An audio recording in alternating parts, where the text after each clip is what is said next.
Missiles రెడీగా ఉన్నాయి. ఇక్కడ అద్భుతమైన జీపీఎస్లు కూడా ఉన్నాయి.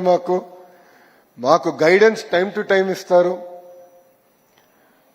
కలిసికట్టుగా అన్ని రంగాల్లో ఆంధ్రప్రదేశ్ని నంబర్ 1 చేసే బాధ్యత కూటమి ప్రభుత్వం మేము తీసుకుంటాం. అయ్యన్న గారిని నేను కలవలేకపోయాను. అంటే నిన్నే ధర్మేంద్ర ప్రధాన్ గారిని కలిసి వచ్చాము.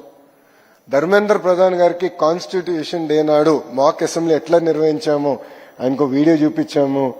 పిల్లలకి రూపొందించిన రాజ్యాంగం పుస్తకం కూడా ఆయన చూపిస్తే ఫిబ్రవరి మాసంలో భారతదేశంలో ఉన్న స్టేట్ ఎస్సీఆర్టీ సంస్థలందరినీ అలా సమావేశం ఏర్పాటు చేసుకుందాం.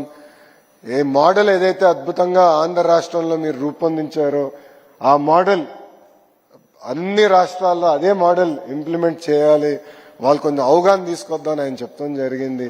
ఆయన కూడా ఆశ్చర్యపోయారు, ఇంత అద్భుతంగా ఎట్లా నిర్వహించారంటే మా స్పీకర్ గారి కృషితో మేము చేశాము, ఆయన సహకారంతో మేము ఇంత అద్భుతంగా చేయగలిగామని ఆయన చెప్తాం జరిగింది. మిసైల్ జీపీఎస్ అనే ఒక ఉదాహరణ లాస్ట్ పాయింట్ చెప్పి నేను మీ అందరి దగ్గర సెలవు తీసుకుంటా. నేను శాసనసభ సాక్షిగా గౌరవ స్పీకర్ గారు నేను అడిగా, సార్ హౌస్ లోపలనే మాక్ అసెంబ్లీ నిర్వహిస్తే బాగుంటుందని నేను కోరాను. ఆయన చాలా ఇబ్బంది పెట్టా, చాలా ఇబ్బంది పెట్టా. కనీసం ఒక 10-15 సార్లు మాట్లాడి ఉంటాను, ఫోన్ చేసి ఉంటాను.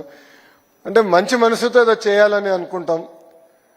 అంటే అప్పుడు ఆయన లేదు, రూల్స్ ఉంటుంది, సభా సాంప్రదాయాలు ఉంటాయి.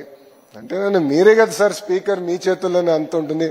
లాస్ట్ రూల్ బుక్ లో లాస్ట్ రూల్ ఉంటుంది, if speaker so desires can override all the previous rules అని లాస్ట్ రూల్ ఉంటుంది. నేను ఆ రూల్ కోట్ చేశాను. ఓకే, ఇంక వీడితో మారితే కష్టం అని చెప్పి డైరెక్ట్ గౌరవ ముఖ్యమంత్రి గారి దగ్గరికి వెళ్ళి ఈ మిసైల్ ఇబ్బంది పెడుతున్నాడు, మీరు జీపీఎస్ గా డైరెక్షన్ ఇవ్వండి, ఈ మిసైల్ కి లోపల పెట్టాం. కానీ అసెంబ్లీ ప్రాంగణంలో అద్భుతంగా ఒక టెంట్ వేసి అసెంబ్లీ లోపల ఎలా ఉంటుందో అదే విధంగా మేము చేస్తాం, ఆ మిసైల్ కి మీరు డైరెక్షన్ ఇవ్వండి అని చెప్పిన గొప్ప వ్యక్తి అయ్యన్న పాత్రుడు గారు. మొత్తం కార్యక్రమం అయిన తర్వాత నాకు అర్థమైంది ఎందుకంటే కొంతమంది ప్రతిపక్షాలు ఉన్న వాళ్ళు తెలియక ఎక్కడ నిర్వహించాం కూడా కనీసం అవగాహన లేక మా పైన ఆరోపణలు చేశారు. అప్పుడు నాకు జీపీఎస్ గొప్పతనం ఏంటో నాకు అర్థమైంది.